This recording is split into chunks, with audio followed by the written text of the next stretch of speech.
Oh, Mom, when I came back from shopping, I saw my daughter Madison crouched at the entrance with a big belly. She looked really tired and her face was thin and pale. Her eyes were a bit unfocused as she looked up at me. Next to her, a little child was holding on tightly to Madison, calling Mom, Mom. I realized this child was my granddaughter, Harper. I brought them both inside and asked what happened. Madison told me that her husband, Stephen, got frustrated because she couldn't move around much during her second pregnancy and had left them in front of the house. Madison was clearly in her last month of pregnancy and needed care. Even though the days were sunny and warm, the wind was cold. I felt so angry, wondering what Stephen would have done if I hadn't been there. I didn't think he was the kind of person to do something like this. Pregnancy isn't an illness, right?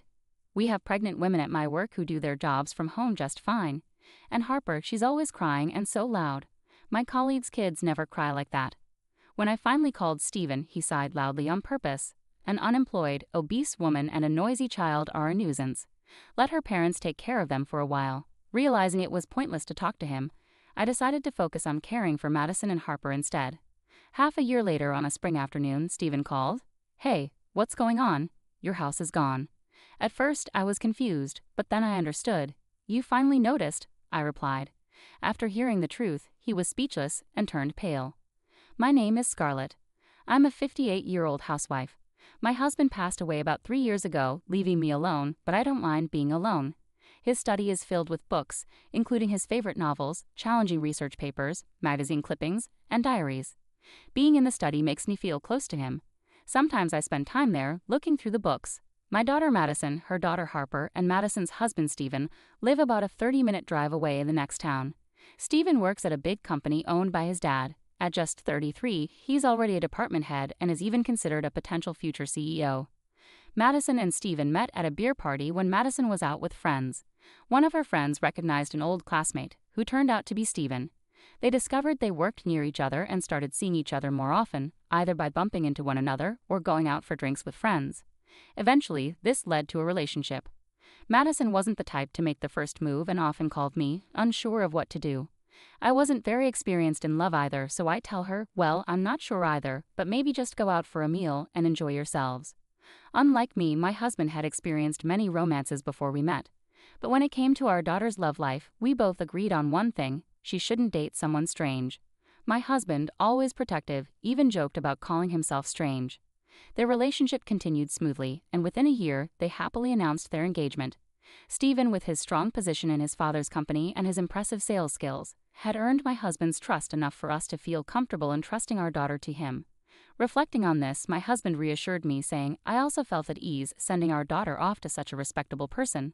Shortly after, Madison and Stephen married and moved to the next town to begin their life together.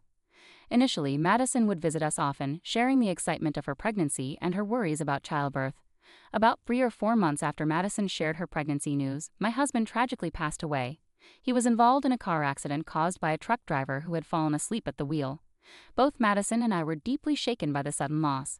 We struggled to maintain our composure as we rushed to arrange the funeral and handle the necessary company and government procedures. The days passed quickly, and before we knew it, a month had already gone by. It's strange that I hadn't seen Stephen much since he first came to introduce himself before the wedding.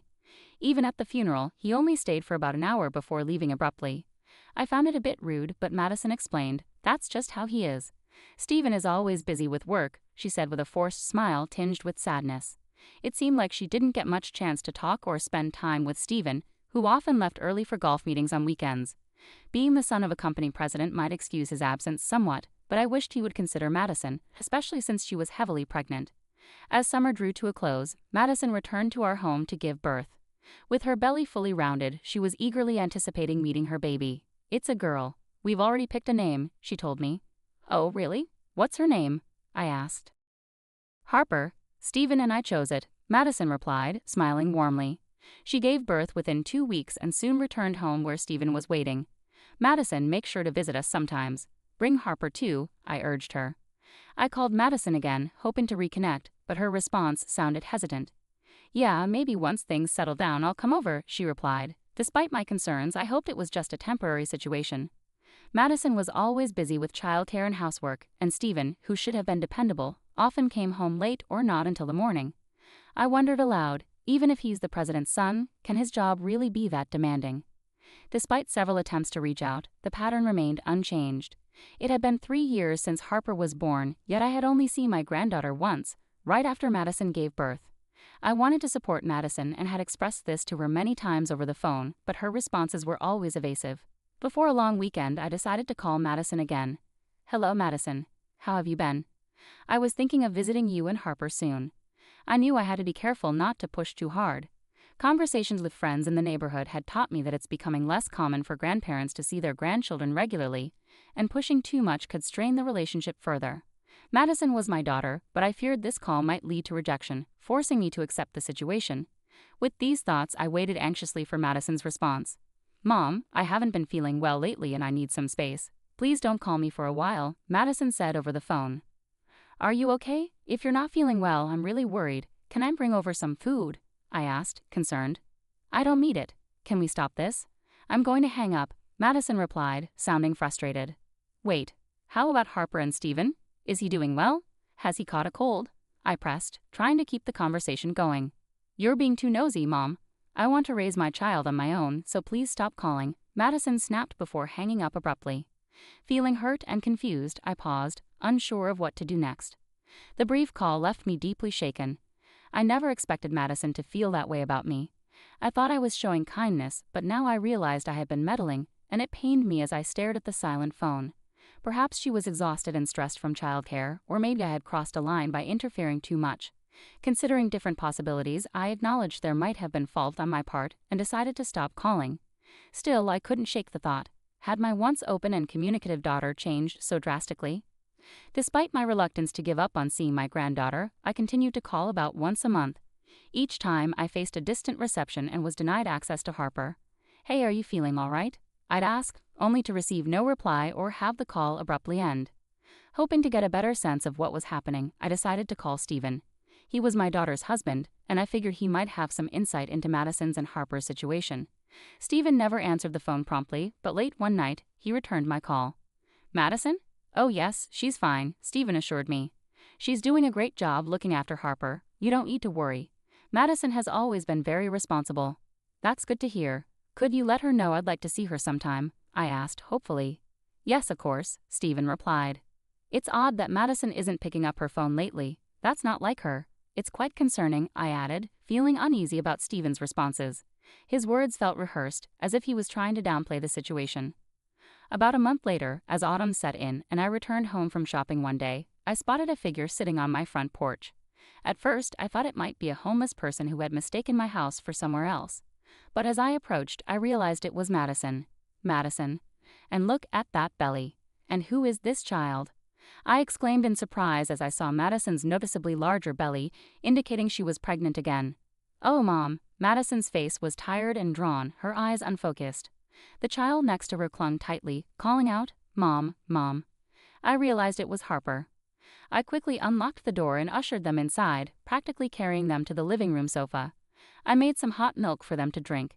Harper cautiously sipped the warm milk. "It's cooled down now, so it's safe," I reassured her. Harper drank, leaving a white ring around her mouth. Turning to Madison, I started asking questions. "What happened? Why were you sitting outside like that? Where's Steven? What's going on with your home?"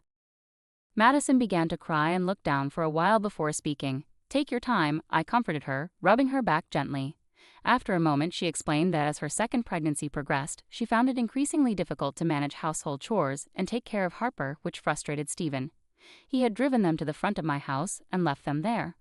Seeing Madison heavily pregnant and upset made me furious, imagining what could have happened if I hadn't been home.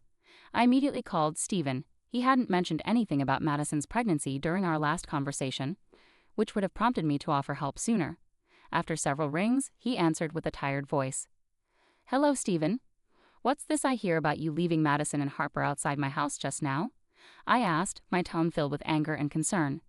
Steven replied casually, "Well, that's how it is. Madison hasn't been keeping up with household duties lately, using her pregnancy as an excuse. Even when I come home tired, there's no dinner ready." I was taken aback by his nonchalant response, feeling a mix of disbelief and disappointment. "Not helping because you think it's all Madison's job. Don't you think you should be supporting your wife?" I challenged Steven, my voice tinged with disbelief. "Why should I help? Household chores are Madison's responsibility. She's the housewife," Steven replied dismissively. I have my own work to focus on. It's only natural she takes care of the house.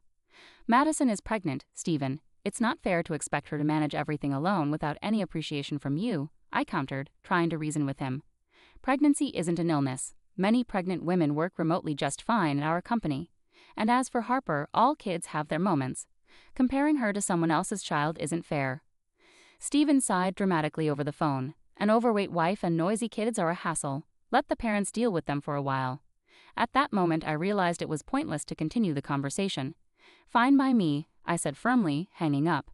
Stephen's mocking laughter lingered in my ears before the call ended. Suppressing my anger and frustration, I focused on what truly mattered, taking care of Madison and Harper. Harper's clothes were stained with food and juice spills, turning into little spots. Her hair also had a faint smell, so my first priority was giving her a bath. The spare clothes in the carry case were slightly dirty too. We'll need to go shopping for new clothes tomorrow with Grandma, I told her gently. 3-year-old Harper was chatty, talking nonstop about her favorite foods, picture books, and characters from her favorite kids' show.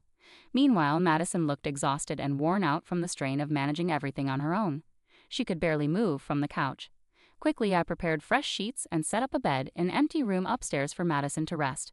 She looked worn out, with rough skin and disheveled hair, which made her look quite pitiful. Call me if you need anything at all. I'll take care of Harper, so you just focus on resting, okay? I assured Madison.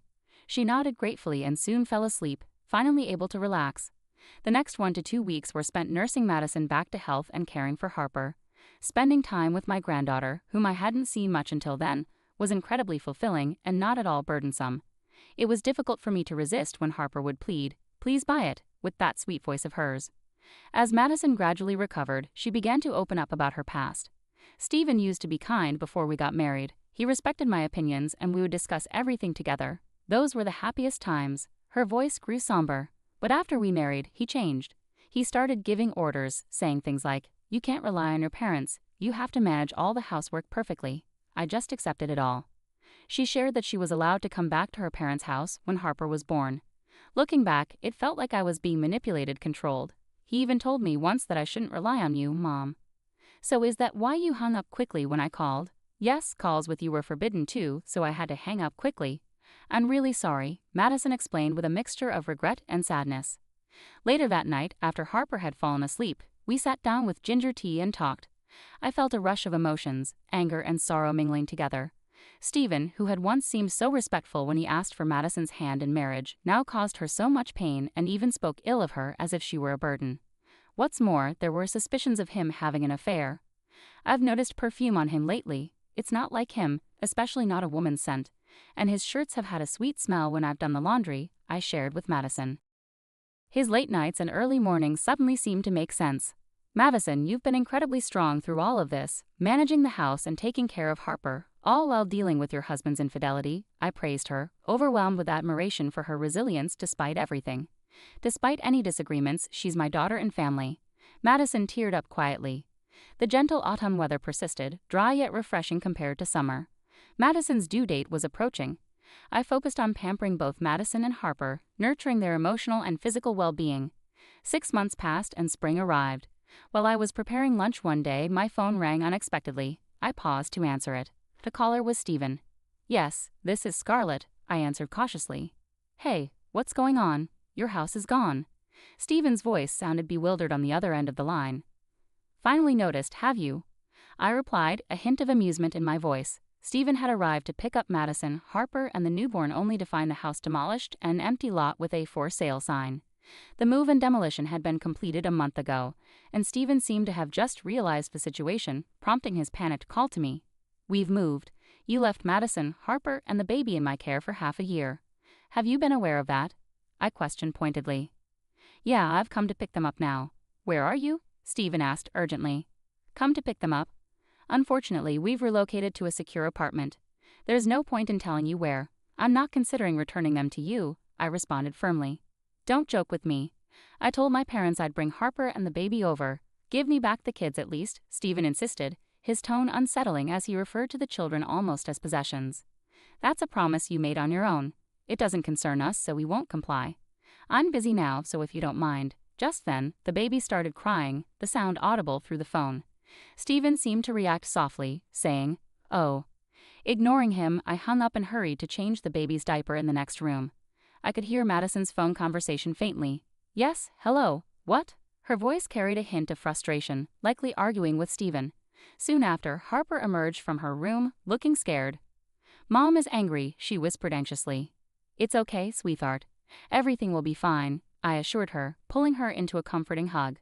About 10 minutes later, the commotion quieted down, and Madison joined us. It was Stephen. He was demanding our new address, but I refused outright. I don't care if he wants to show Harper and the baby to his parents, she sighed, reflecting on his persistence. But maybe it was for the best he called. I finally got to say what I've been wanting to. Regarding the lawyer? The issue at hand was Stephen's infidelity. During that call, I informed him that we would proceed with a divorce through a lawyer, and I would also seek alimony due to his affair. I also sent proof of his infidelity to his father, Madison recounted calmly. Over the past 6 months, we had hired a detective to investigate Stephen's behavior, and the evidence confirmed his unfaithfulness. With 2 young children to consider, Madison couldn't overlook this betrayal. Stephen was caught off guard by Madison's knowledge of his affair and was visibly shaken. He must have been pale with shock when he realized his parents were aware of the evidence. Outraged, he exclaimed, "How could you do this?" But those were my terms, I replied firmly. Given his parents' strict nature, I anticipated they would not take his actions lightly. Madison's prediction proved correct. A meeting was arranged with Stephen's parents to discuss his conduct. During the meeting, they apologized to Madison and accepted the divorce proceedings. Stephen's father, despite his son being a potential future company president, expressed his anger and disappointment, stating that a man who cheats on his wife and neglects his children is unworthy of such responsibilities. As a result, he dismissed Stephen from his position within the company. In the end, Stephen faced serious consequences. He lost his position and gave up custody of his children, allowing Madison and me to raise them. He was required to pay compensation and child support, but struggled due to debts accrued from supporting his affair partner. Although he found another job, the salary was modest, forcing him to move into a small, inexpensive apartment. After losing his shot at becoming president, Stephen's affair partner callously abandoned him. It became clear she was more interested in his title than him as a person.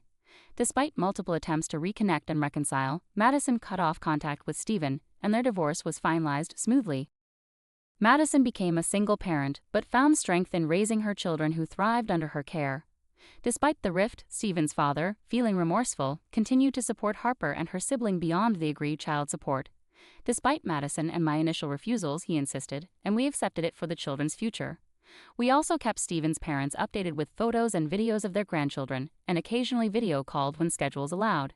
Seeing Harper and her sibling grow up brought joy to Stephen's parents, who cherished their role as grandparents deeply. Harper's days at prep school were filled with joy, especially with her mud and sand playtime with friends. One sunny afternoon, I arrived to pick her up and noticed she was clutching a rolled-up piece of drawing paper. "What's that, Harper?" I asked, curiously. She hesitated shyly before replying, "It's a picture of Mom." The preschool teacher had assigned them to draw portraits as gifts for their mothers that day. Although Harper was too bashful to show me the drawing right away, she eagerly rushed home and presented it to Madison. While I couldn't see the portrait myself, Madison was deeply moved and praised Harper's thoughtfulness. It was a touching moment that showcased Harper's growing individuality. Thinking about her future fills me with hope and excitement. Living together as a family of 4, experiencing this happiness, feels like nothing short of a miracle.